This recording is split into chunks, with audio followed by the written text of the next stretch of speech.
Segundo, essa coisa de sobrecarregar o Estevão. E aí a gente já vem desde o ano passado. Também do ano passado, Só bem tem lembrado. jogo Outra com coisa do ano Estevão. passado. Outra coisa do ano Mas passado. aí eu acho que mora um dilema curioso, porque assim, quando a gente olha para esses 4, vai fazer 5 anos, né, em novembro do Abel, espero que ele fique até lá. Nesses quase 5 anos de Abel no Palmeiras, se a gente tiver que traçar, adjetivar, sim, de maneira muito breve o trabalho do Abel, a gente tem que chamar de um trabalho coletivo. Os melhores momentos do Abel Ferreira no Palmeiras foram momentos em que pouco importava quem era o protagonista. Ele estava sempre rodando. Podia ser o Dudu, foi menos, né, Dudu? Mas podia ser o Scarpa, podia ser o Veiga, podia ser o Rony, podia ser o Gomes. O Palmeiras era um time coletivo. E eu tenho convicção de que no que dependesse do Abel, o time dele e os times dele seriam sempre mais coletivos do que individuais. Certeza.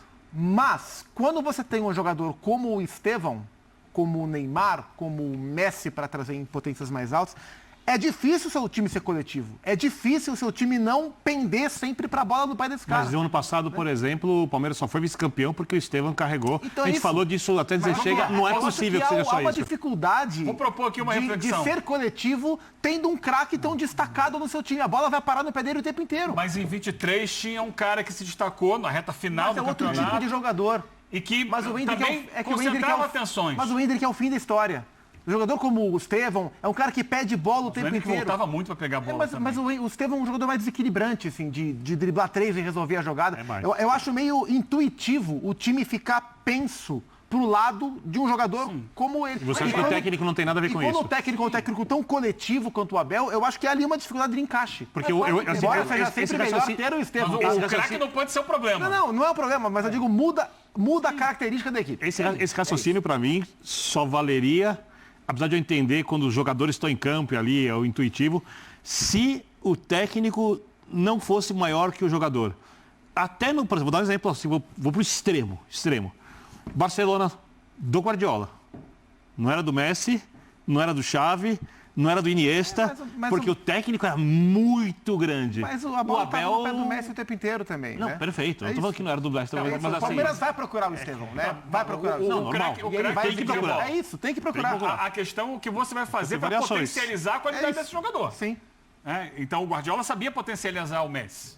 O Messi como um falso 9, o Messi vindo da direita para dentro, mas com um time que funcionava para ele. A minha comparação mais hoje do Palmeiras com o Estevão está lembrando mais a seleção brasileira com o Neymar. É assim, dá a bola para ele. Você não pode ter como quase única solução um jogador. Porque você fica muito previsível. O adversário já sabe para onde você vai jogar. Eu não estou querendo dizer Você tem que ter alternativa do outro lado. Teor Estevão, claro que não. Não pode ser problema. Mas você tem que pegar esse jogador e transformá-lo numa solução. Eu acho que é quase que uma consequência automática de você ter um jogador tão especial como o Estevão, com essa característica no time, acaba sendo natural que o seu time seja menos coletivo. O Estevão gosta de jogar por dentro também. Por que nunca usa o Estevão por dentro e usa outros jogadores? Dá um exemplo aqui. É perfeito. Cabe ao técnico uma possibilidade. Tirá-lo do lugar onde todo mundo já sabe que ele vai fazer aquilo que ele faz sempre. E que faz muito bem. É um caminho. Sim. Tira. Por que de vez em quando não pode jogar pela esquerda também? Por que não? Ele não sabe? Você tira o chute dele, né? Tudo bem, que é um mas chute você pode levar no fundo e tocar para alguém dentro da área. Não precisa fazer tudo sozinho. Só não pode perder o que tem de melhor. Eu acho que as coisas não são excludentes. O que ele tem de melhor? Ele pode contribuir com um jogo coletivo. É mais desafiador, porque você tem um cara que vai pedir bola também. Ele tem talento para jogar por dentro. Você não pode fechar um jogador num único lugar. Agora, além disso, você tem que ter alternativas até para desafogar o Estevão. Então você não vai dar 100 bolas para ele no jogo. Dá 70. As outras 30, busca outra solução. Quem pode chegar aqui pela esquerda? Por dentro não dá para fazer alguma outra jogada? Agora, você é um time de uma nota só, fica mais previsível. Hoje, muito do sucesso do Corinthians se deveu a essa previsibilidade. Se o Palmeiras tivesse apresentado um repertório maior, o Corinthians teria mais dificuldade. Eu concordo. É normal que o jogador em campo vá buscar esse jogador diferente. E tem Os outros buscam. Só que aí depende do técnico falar assim, olha só, vamos buscar, mas não sempre. Vamos criar aqui uma outra situação? Não, eu acho que até pode buscar, desde que esse jogador tenha liberdade para se movimentar e procurar o melhor espaço para receber essa bola. o Estevão joga muito no espaço de campo específico. Se o Estevão pudesse, vem por dentro, mas aí não é o time do Abel. Porque o time do Abel, aí volta à história da segurança. Porque um time onde os jogadores estão com posicionamentos ali muito bem definidos, na hora da recomposição, todo mundo entende muito rápido o que fazer.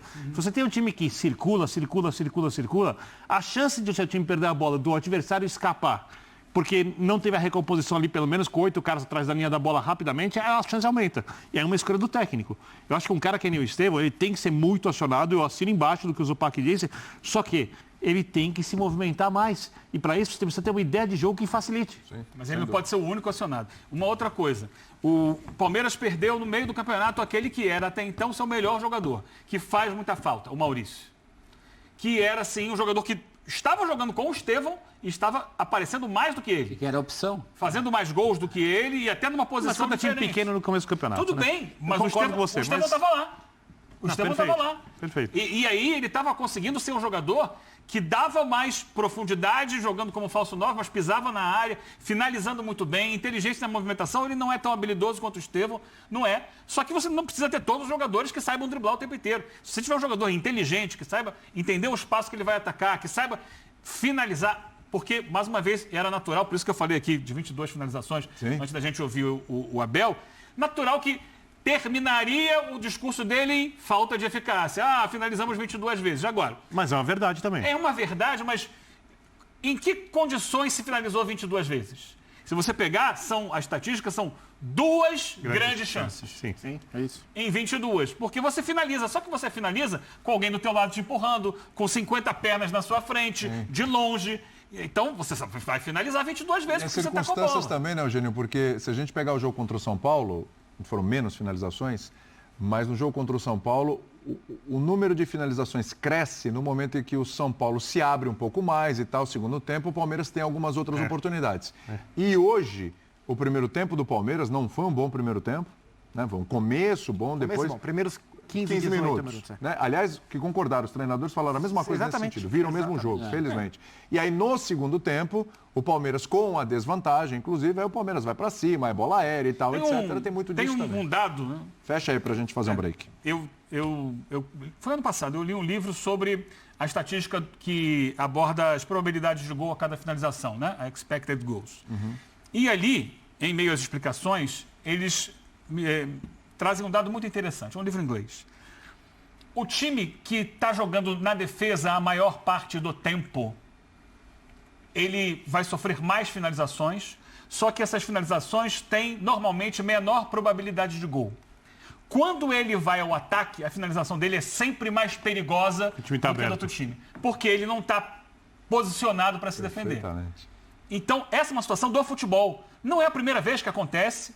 A gente está cansado de ver time que joga por uma bola ganhar jogo. E o próprio Abel falou, nós já ganhamos muitos jogos assim. Isso. E o Abel admitiu isso. Isso faz parte do futebol. Você Copas do Mundo foram ganhas assim. Você tem que estar atento para quando o adversário chegar, ele não vai chegar tantas vezes, não permitir a ele essa finalização. Essa é a questão. Só rapidamente uma coisa que me chamou a atenção no discurso dele. Ele fala, não conseguimos assim, não conseguimos assado, não conseguimos na bola parada. Bola parada sempre foi uma arma desse time. E a bola parada sumiu. É verdade, também. Desde a saída do Scarpa. Só uma curiosidade, quem é o melhor atacante de bola parada que o Palmeiras tem? Flávio Lopes. Intervalo no linha de passe. Sabe o que a gente estava fazendo aquele joguinho aqui? As finais. Tem um de Libertadores e um de Sula. Um de Libertadores e um de Sula. Lembrei aqui que também no Campeonato Baiano. Bahia venceu Vitória 2-0. É um de Libertadores e um de Sula. Só fiz uma pergunta. Vamos fazer o intervalo, a gente volta já para falar do Fla-Flu.